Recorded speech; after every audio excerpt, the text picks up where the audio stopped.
समंदर पार मुकीम पाकिस्तानियों की जानिब से तरसीलाते ज़र की आमद का हुजूम 10 साल की बुलंद तरीन सतह पर पहुंचने, पाकिस्तान की एक्सपोर्ट में इजाफे और माशी तरक्की के दावों के बावजूद आज पाकिस्तानी रुपए की कदर इतनी कम हो गई है कि इंटर बैंक में डॉलर पाकिस्तान की तारीख की बुलंद तरीन सतह पर पहुंच गया है और $1 90 पैसे महंगा होकर 168 रुपये 94 पैसे का हो चुका है।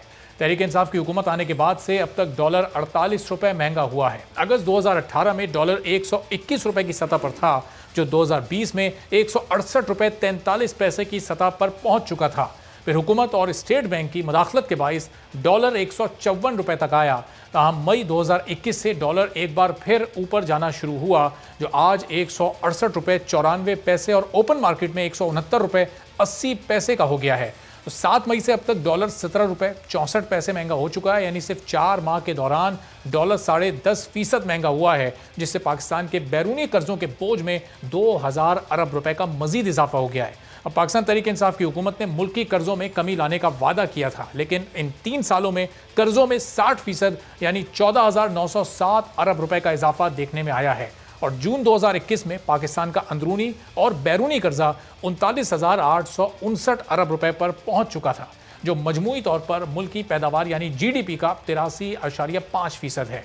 तो डॉलर महंगा होने से जहां बैरूनी कर्जों के बोझ में इजाफा हो जाता है, वहीं दरामदी अशिया जिनमें पेट्रोलियम मसनूआत, खुर्नी तेल, दालें, खुश्क दूध, गाड़ियाँ और मोटरसाइकिलों के पार्ट्स और दीगर बरकी आलात हैं, इनके दाम भी मजीद बढ़ जाते हैं और महंगाई का एक नया तूफान आ जाता है। अब इसकी बुनियादी वजह है क्या?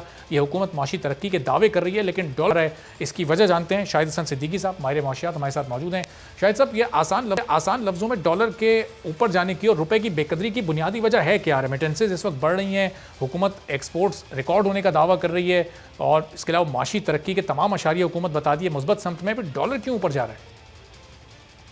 नहीं, देखिए, पहले तो ये देख लें कि वाकई तमाम अशारिया मुस्बित हैं। आज जो पाकिस्तान की बरामदात हैं वो वही हैं जो 2011 में थी, और 2011 में हमारा जो डॉलर था वो 88 रुपीज़ का था और ये जो 154 रुपये का था जिस वजह साल ख़त्म हुआ।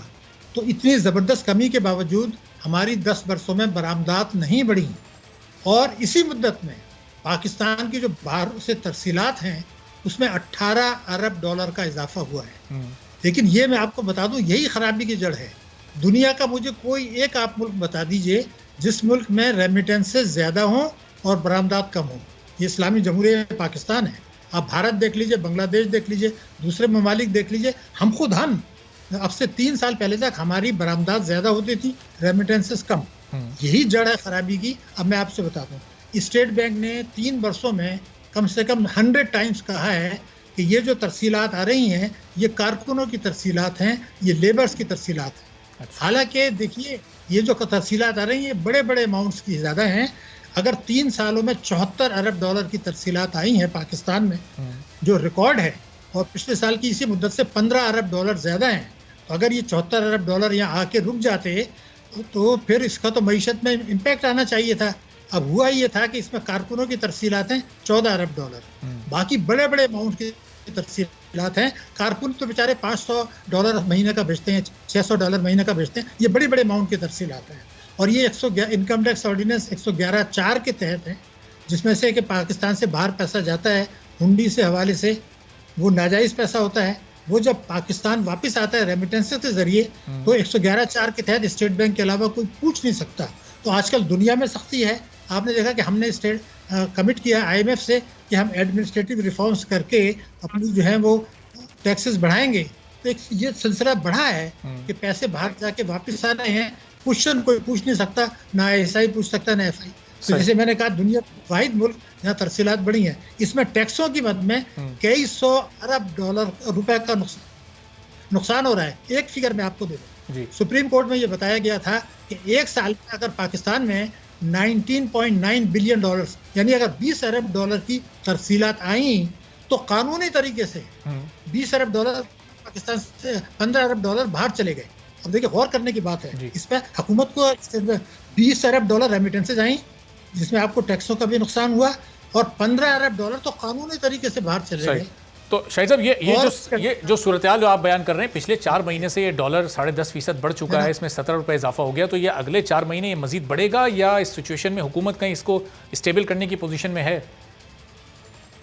देखिए, हुकूमत यकीनन पोजीशन में है, लेकिन सवाल ये पैदा होता है कि हुकूमत के हाथ में नहीं है, ये हाथ में स्टेट बैंक ऑफ पाकिस्तान के, और इसमें हुकूमत इंटरफेयर नहीं कर सकती। अभी आपने जो फिगर्स बताई तो वो बड़ी आम थी, लेकिन उससे कंक्लूजन देखना है। आप ये देखिए कि जो पिछले 4 महीने में अचानक बड़ी तेज रफ्तारी से गिर गया रुपया, तो ये क्यों हुआ है? इसलिए कि जो तिजारती खसारा आपका है 2 महीने में 3 गुना बढ़ा है। यानी अगर आप ये देखिए 14 महीने में 38 बिलियन डॉलर्स का अगर आपको ट्रेड डेफिसिट हुआ, तो उसमें से जो है वो 11.5 अरब डॉलर बढ़े हैं पिछले साल की इसी मुद्दत से। ये क्यों हो रहा है? इसलिए कि स्टेट बैंक ने, बड़ी अजीब बात है जो मुझे समझ से बालतर है, डिस्काउंट रेट जो है वो अफरात ज़र की शरह से नीचे है और मनफी शरह सूद को स्टेट बैंक कहता है। इसमें इंपोर्ट्स का कितना किरदार है? क्योंकि ये हुकूमत जब से आई थी हमेशा इंपोर्ट्स के खिलाफ और एक्सपोर्ट्स के हक में थी कि अपनी एक्सपोर्ट्स हमें बढ़ानी चाहिए, तो ये इंपोर्ट बढ़ने से भी इसमें कोई फ़र्क पड़ा है इस फिगर पर? बिलाशुबा मैं आपसे वही अर्ज कर रहा था कि अभी देखिए, जब आप ये सस्ते शरह सूद पे कई सौ अरब रुपए के कर्जे दे देंगे, इसलिए कि डिस्काउंट रेट माइनस में है आपका, तो जब कई सौ अरब रुपए के लोगों ने कर्जे ले लिए, उसमें से वो डॉलर भी खरीद रहे हैं, गाड़ियाँ भी खरीद रहे हैं, तो और इम्पोर्ट्स भी बेतहाशा कर रहे हैं, जिसमें गैर ज़रूरी इम्पोर्ट्स भी हैं, और आपका हुकूमत को फ़ायदा हो रहा है कि इम्पोर्ट्स की वजह से रुपया गिरता है तो उनके टैक्सेस बढ़ जाते हैं, तो हुकूमत कहती है हमने टैक्सों की वसूली बढ़ गई, लेकिन अंदर से हम खोखले हो रहे हैं। अब जब तक आप अपने इम्पोर्ट्स को डिस्करेज नहीं करेंगे और एक्सपोर्ट को नहीं बढ़ाएंगे, अब मैं आपको एक फिगर दे दूँ, पिछले 3 वर्ष में हमारी जो बरामदात बढ़ी हैं 2 अरब डॉलर बढ़ी हैं सिर्फ रुपए की कदर गिरने के बावजूद, लेकिन रेमिटेंसेस 9.5 अरब डॉलर बढ़ गई। हालांकि बढ़नी चाहिए आपकी बरामदात, उसी से रोजगार मिलेगा, और ये जो रेमिटेंसेस हैं ये 70% जो हैं वो 4 ही मुल्कों से हैं, और इसमें FATF भी कल को तंग करेगा। तो ये जो आपने बताई वही है हक कि आप अपने बरामदात पर कंसंट्रेट करें। तो शायद साहब इसका मतलब कि हकीकत कुछ और हुकूमत आदाद शुमार के हेर फेर में उलझा रही थी। अब कल जब सदर साहब तकरीर कर रहे थे पार्लियामेंट के मुश्तरका इजलास से, तो उन्होंने बताया पाकिस्तान स्टॉक एक्सचेंज इस वक्त एशिया में पहली और दुनिया में चौथे नंबर पर है। पहले वो एमर्जिंग लिस्ट में थी, अब उसको फ्रंटियर लिस्ट में डाल दिया। तो ये इसका एक, अगर ये वाकई है भी, पहले तो आप बताइएगा कि ये किस तरह से है, और अगर है भी तो इसका एक आम आदमी को क्या फ़ायदा हो रहा है? कितने लोग ऐसे हैं जिनका रोज़गार स्टॉक एक्सचेंज से वाबस्ता है?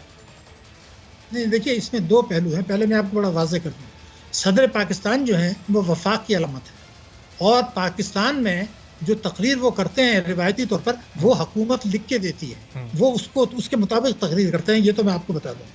लेकिन मैं आपको जो अर्ज करना चाह रहा हूँ कि आप मिनिस्ट्री ऑफ फाइनेंस की अगर पब्लिश्ड रिपोर्ट है, पब्लिश्ड रिपोर्ट कि जनाब पाकिस्तान में हमने टैक्सों की वसूली हदफ से ज़्यादा कर ली 2021 में, हालांकि हकीकत ये हदफ से 230 अरब रुपए कम है, तो जब मिनिस्ट्री ऑफ फाइनेंस की अगर बजट स्पीच में ये लिख दिया, सॉरी अपनी रिपोर्ट में, तो फिर अगर तो वहाँ से ही फिगर कोट की जाएगी। अब स्टॉक एक्सचेंज का मसला ये है कि 2.4 अरब डॉलर की तरसीलात आई हैं। और शायद साहब ये गलत फिगर जब कोट किए जाते हैं तो कहीं कोई ऐसा मैकेनिज्म नहीं है कि इसको काउंटर चेक किया जा सके, इसको वेरीफाई किया जा सके? नहीं, वेरीफाइड तो है ना, जैसे मैंने आपसे बताया, आप वेरीफाई कर लीजिए। पाकिस्तान का जब बजट अप्रूव हुआ था पार्लियामेंट में, उसमें ये लिखा था कि टैक्सों की वसूली का हदफ है 4,963 अरब रुपया, ये लिखा हुआ है, बजट ने अप्रूव किया। आपने हासिल किया 4,730 अरब रुपया। अब बजट अप्रूव्ड है, तो फिर ये रिपोर्ट में हदफ से ज्यादा क्यों लिख रहे हैं? फिर ये मैंने आपसे वही कहा कि जब मिनिस्ट्री ऑफ फाइनेंस अगर रिपोर्ट में दानिस्ता गलती करती है तो ये तो फिर आप पकड़ेंगे ना, मैं तो पकड़ता रहता हूँ। मैंने तो 1 दर्जन दफा कहा है कि भाई ये इसको गलती कहेंगे या बददियानती कहेंगे? इसको इसमें जानबूझ के कर रहे हैं, जानबूझ के कर रहे हैं। फिर दूसरी बात ये कि आप समझें, मेरी गुजारिश समझें, आपने तो बजट बनाया था वो 153 रुपये फी डॉलर पर बनाया था, अब ये 170 पर आ रहा है, तो बजट तो आपका खत्म हो गया ना। अब आप क्या बात कर रहे हैं महंगाई की?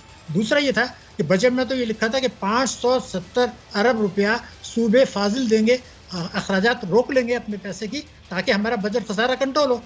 पंजाब ने भी नहीं किया, तो सिंध ने तो वैसे ही नहीं करना था, तो KP ने भी नहीं किया, तो 555 अरब रुपए का झटका लग गया। 153 रुपए का जो डॉलर का था वो भी और ये भी। तो मेरा आपसे अर्ज करने का मकसद ये है कि ये जो आदाद शुमार का खेल है, हमारे यहाँ उनको कन्फ्रंट नहीं किया जा रहा। प्रेस कॉन्फ्रेंस जब वो करते हैं और कहते हैं हम IMF के साथ डट के खड़े हो जाएंगे, तो मुझे बताइए IMF आपको कर्जे दे रहा है? सब्सक्राइब करें और बेल दबाएं ताकि कोई खबर रह न जाए।